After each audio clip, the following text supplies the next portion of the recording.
meu nome é Rafael, você pode me chamar de Rafão, sou professor de Física. Eu vim trazer para você aqui algumas dicas e assuntos importantes e que aparecem com frequência na prova do Enem, nessa jornada COC 2022. Mas antes da gente começar, fique ligado nas dicas de ouro que eu vou dar aqui nessa aula, que elas vão permitir, além de uma nota excelente no exame do Enem de 2022, que você concorra a um prêmio bem bacana.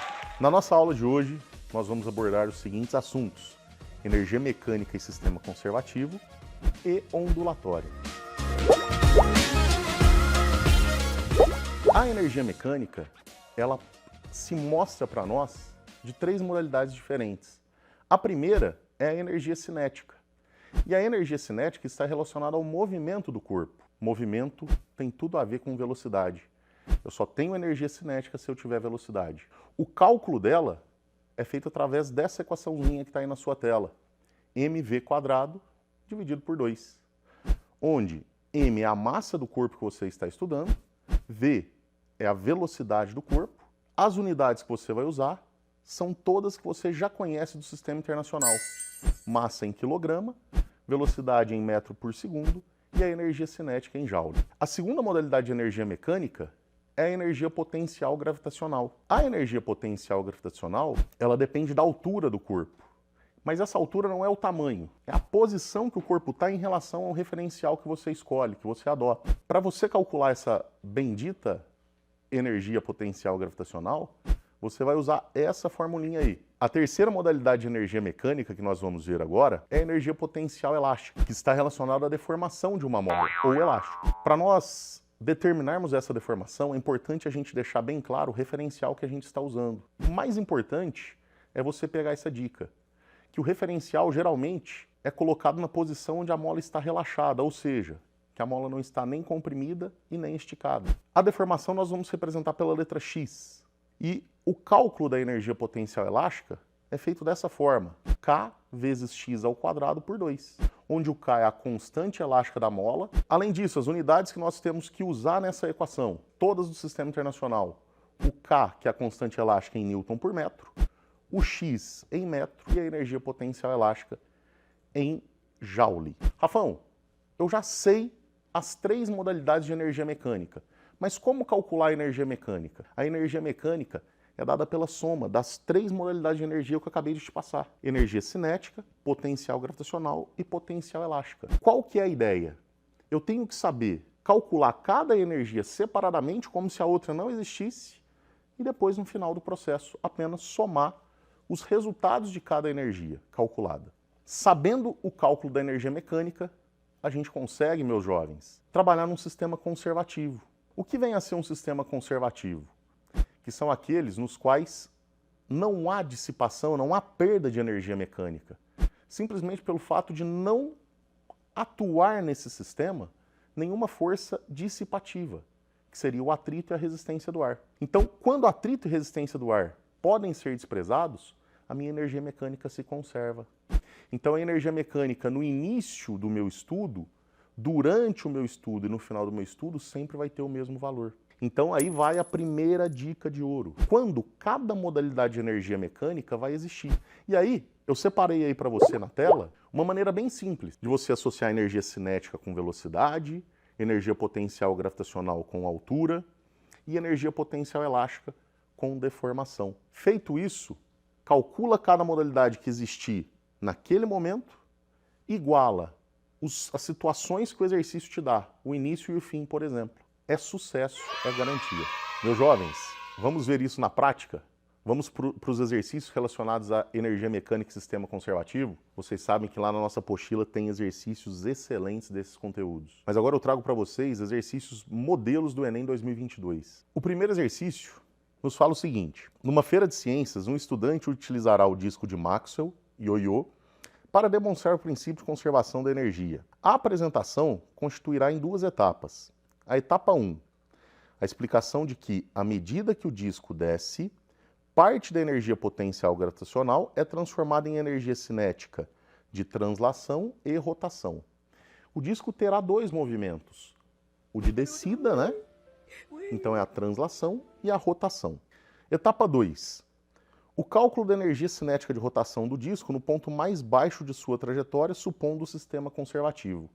Ele já deu a deixa aqui, meus jovens. O sistema é conservativo, então a energia mecânica vai se conservar. Ao preparar a segunda etapa, ele considera a aceleração da gravidade igual a 10 metros por segundo ao quadrado, né? O Enem tem essa mania de colocar a unidade dessa forma, mas não é nada diferente do que você já está acostumado. Esse metro vezes segundo a menos 2 é equivalente a metro por segundo ao quadrado. E a velocidade linear do centro de massa do disco, desprezível em comparação com a velocidade angular. Essa informação é importantíssima. A velocidade linear do centro de massa do disco, desprezível em comparação com a velocidade angular. Traduzindo, o disco, ao completar o movimento de descida, ele vai ficar girando só em torno do próprio eixo. Então, é só velocidade angular que eu terei lá no final. Em seguida, a média altura do topo do disco é em relação ao chão, no ponto mais baixo de sua trajetória, obtendo 1/3 da altura da haste do brinquedo.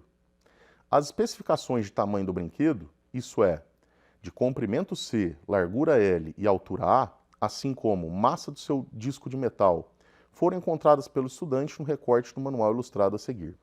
Então tá aí uma figurinha para te auxiliar nesse processo, né, de resolução da questão, e os dados do exercício, onde a gente tem que ficar muito atento com essa altura AO, de 410 milímetros, e a massa também de 30 gramas. Aí ele pede, o resultado do cálculo da etapa 2 em Joule é, o que ele quer? A energia cinética de rotação desse disco. Vamos para o cálculo, mas antes disso, nós temos que analisar as unidades, porque eu não sei se você percebeu, as unidades não estão condizentes com aquelas do Sistema Internacional. Então, veja essa unidade, ó, 410 milímetros de altura e 30 gramas de massa. Então, nós vamos acertar as unidades da seguinte maneira. O 410 milímetros, você muito bem lembra que o mili é uma potência de 10, né? É um 10 a menos 3. Então, é 410 vezes 10 a menos 3 metro. A altura total entre o ponto inicial até a base do seu sistema. E a massa, 30 gramas, a gente tem que colocar ela em quilogramas.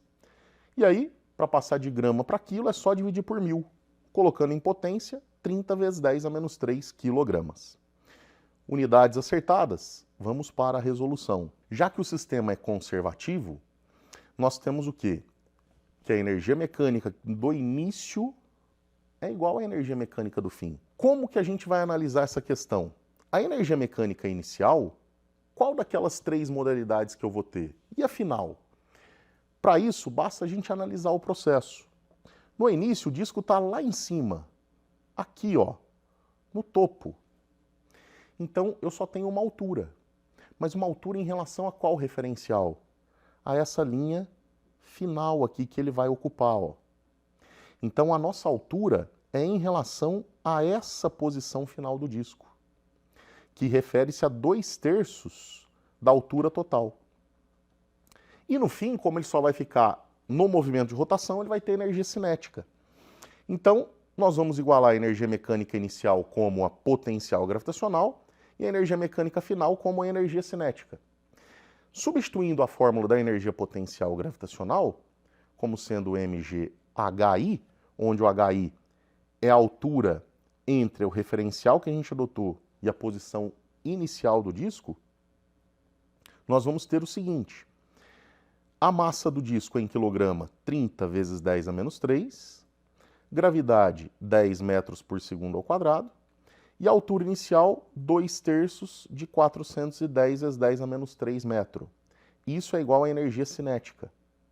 A gente consegue simplificar aqui, né, ó, o 30 e o 3.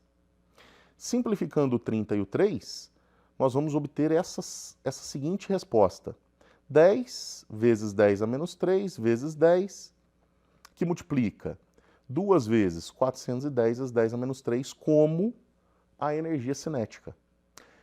Agora, meus jovens, que você já chegou até aqui, não deixa a matemática te derrubar. É só fazer o cálculozinho. 10 vezes 10 a menos 3, que multiplica 10 vezes 2 vezes 410 vezes 10 a menos 3, vai nos dar 820 vezes 10 a menos 4, né? Pô, Rafão, como assim? Olha aqui, meus jovens, ó. Esses dois 10 aqui, ó, dá um 10 ao quadrado. Esse 10 ao quadrado eu junto com 10 a menos 3, fica 10 a menos 1. Que junto deste 10 a menos 3 fica o 10 a menos 4. 2 vezes 410, 820. E aí, eu só passei para a notação científica. 8,2 vezes 10 a menos 2 joules.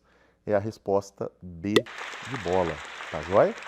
Se você não lembra como passar para a notação científica, aqui vai, ó. 820 vezes 10 a menos 4, nós vamos deslocar a vírgula 2 casas para a esquerda e somar 2 no expoente. Por isso fica 8,2 vezes 10 a menos 2 joules. Esse é o primeiro exercício. Não é difícil, basta ter atenção. Já o segundo exercício, meus jovens, também um exercício de sistema conservativo, só que esse um pouco mais, vamos dizer assim, conceitual. Um projetista deseja construir um brinquedo que lance um pequeno cubo ao longo de um trilho horizontal. E o dispositivo precisa oferecer a opção de mudar a velocidade de lançamento. Para isso, ele utiliza uma mola e um trilho onde o atrito pode ser desprezado. Primeira informação importante, o atrito pode ser desprezado. Aí já vem aquela, né, mensagem, né, na sua cabeça. O sistema deve ser conservativo. Para que a velocidade de lançamento do cubo seja aumentada 4 vezes, o projetista deve. Vamos ver o que vai acontecer, meus jovens. Se a gente vai desprezar o atrito, o sistema é conservativo. Então a energia mecânica que eu tenho no começo é igual ao que eu tenho no fim. Rafão, mas no começo? No começo, se a gente analisar a figura, essa mola ela está comprimida. Eu vou soltar a mola e esse objeto, esse corpo, essa caixinha vai adquirir uma velocidade. Então no começo eu tenho energia potencial elástica e no final eu vou ter energia cinética. Pô, Rafão, bacana. Então, a minha energia mecânica inicial aparece na forma de potencial elástica e a energia mecânica final na forma de cinética. A energia potencial elástica é calculada como kx² por 2 e a cinética como mv² por 2.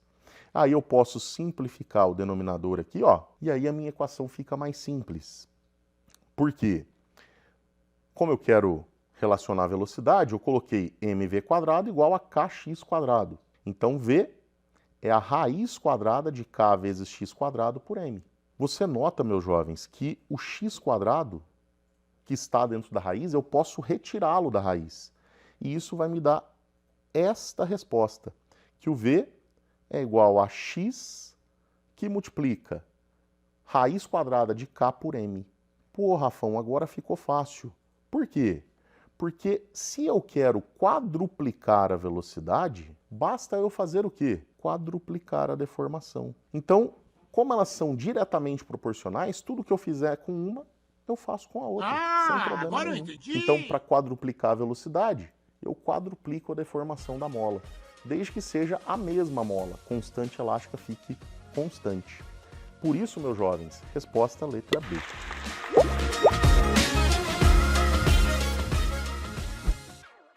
Meus jovens, um segundo tema que eu trago para vocês é a ondulatória. Tema extremamente importante e que o nosso material COC aborda com muita clareza. Então, eu vou revisar alguns pontos bem tranquilos de ondulatória que vão te possibilitar ter sucesso em grande parte do estudo de ondulatória. A gente tem que começar entendendo o que é onda. Onda é qualquer perturbação, qualquer alteração em um sistema que se propaga por um meio. Só que, para ser considerado onda de verdade, essa perturbação, essa alteração das características do sistema não pode transportar matéria, tem que transportar apenas energia. E aí eu já trago para você uma configuração de onda, talvez a mais simples que a gente estude aí, né? Essa onda no formato de uma cobrinha, né, gente? E aí você já vê 3 elementos importantes dessa onda. 3 pontos importantes que a gente tem que saber. A crista, o vale e o nó. Só que antes deles, eu mostro para você esse nível de referência, esse nível de equilíbrio que eu tracei aí na horizontal, só para a gente ter uma noção do que está acima e abaixo da onda, né, que a gente está estudando. Então a crista seria a máxima distância que a onda atinge acima do nível de referência, o vale, a máxima distância que a onda atinge abaixo do nível de referência, e o nó, exatamente o ponto onde a onda intercepta o nível de referência. Rafão, peraí, se a distância da crista até o nível de referência é a distância máxima que a onda atinge acima, e o vale é a máxima distância que ela atinge abaixo, a pergunta que pode ficar é o quê? Essa distância é a mesma?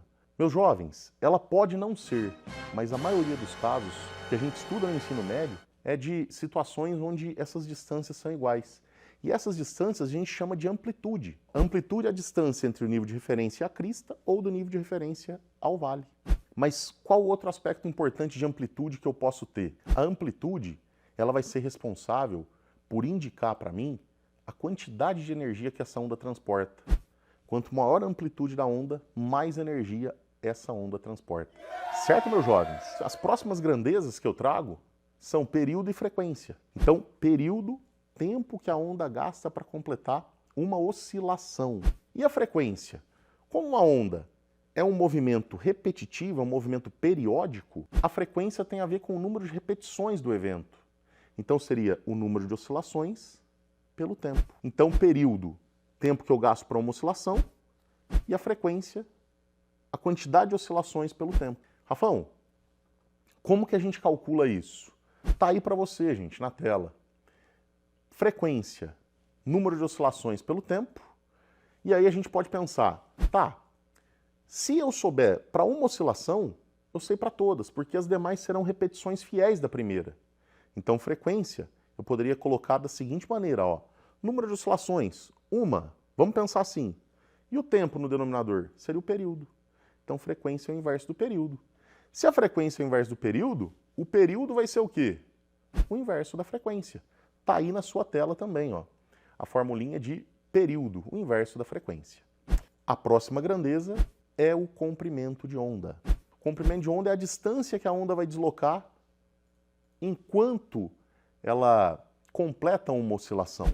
E como que eu vou ver, Rafão, na minha configuração de onda aí, como que eu vou calcular, como que eu vou medir esse comprimento de onda? É muito simples.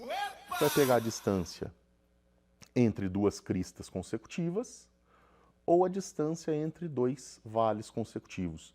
Está aí na sua tela também, né? As duas cristas e os dois vales consecutivos. Além disso, eu coloquei para você, ó, algumas partes fracionárias de como se calcular o comprimento de onda. Distância entre dois nós consecutivos é meio lambda. Distância entre uma crista e um vale, entre uma crista e um nó, ou entre um vale e um nó, é 1/4 do comprimento de onda. Então você tem todas essas definições, que é a equação fundamental da ondulatória. Muito tranquilo. Rafão, agora que eu já domino todas essas grandezas, eu preciso saber do fundamental, que é a equação fundamental da ondulatória. Essa equação, meus jovens, nós vamos conseguir calcular a velocidade de propagação de uma onda, que num determinado meio é constante. E a equação que a gente vai usar é exatamente essa. V igual a lambda vezes F. Velocidade de propagação da onda é o comprimento de onda vezes a frequência. Em termos de unidade, todas que você for usar no sistema internacional. Velocidade em metro por segundo, o lambda em metro, frequência em hertz e o período em segundos. Agora que a gente já viu a teoria, a gente precisa ver na prática. Mas antes, a minha dica de ouro. Qual é dessa vez, Rafão? A dica de ouro, meus jovens, é que você, conhecendo as características de cada uma dessas grandezas que eu acabei de te falar, vão permitir você ter muita tranquilidade no estudo de todos os fenômenos ondulatórios que vão aparecer. Esse início é 80% dos seus problemas resolvidos já, se você souber. O restante é algo específico do fenômeno que você estiver estudando. Tá joia? Vamos ver isso na prática. Vamos lá. O primeiro exercício de ondulatória nos fala o seguinte, ó. Um professor percebeu que seu apontador a laser de luz monocromática estava com um brilho pouco intenso. Ele trocou as baterias do apontador e notou que a intensidade luminosa aumentou sem que a cor do laser se alterasse. não vai ser relevante na resolução do exercício, mas eu, como professor, não posso deixar isso passar para você. A cor do laser não vai mudar. Rafão, qual a característica da onda que está associada à cor?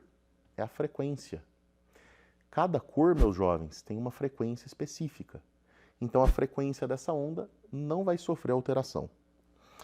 Sabes que a luz é uma onda eletromagnética e apresenta propriedades como amplitude, comprimento de onda, fase, frequência e velocidade. Dentre as propriedades de ondas citadas, aquela associada ao aumento do brilho do laser é... Vamos pensar, vai aumentar o brilho do laser, ó, aumento do brilho do laser. Se nós vamos aumentar o brilho do laser, a gente quer disponibilizar mais energia para esse laser. E a energia está relacionada com qual grandeza? Com a amplitude da onda, né? Quanto maior o brilho, mais energia você está transmitindo. Então, essa energia é diretamente associada à amplitude da onda. Por isso que a resposta, meus jovens, letra A. Certo? Exercício bem tranquilo. E o próximo exercício é um exercício saído do forno. Presta atenção. O eletrocardiograma é um exame cardíaco que mede a intensidade dos sinais elétricos advindos do coração. A imagem apresenta o resultado típico obtido em um paciente saudável e a intensidade do sinal do potencial, né, elétrico em função do tempo. Então você vê um gráfico de potencial elétrico em milivolts pelo tempo em segundos. De acordo com o eletrocardiograma apresentado, qual foi o número de batimentos cardíacos por minuto desse paciente durante o exame? Pô, meus jovens, muito tranquilo. Vamos analisar, o Enem gosta disso. Rafão, é importante eu notar que cada uma desses formatos, né? Cada um desses picos que eu vejo na minha figura, né, que eu chamo de padrão de oscilação, se refere a um batimento cardíaco.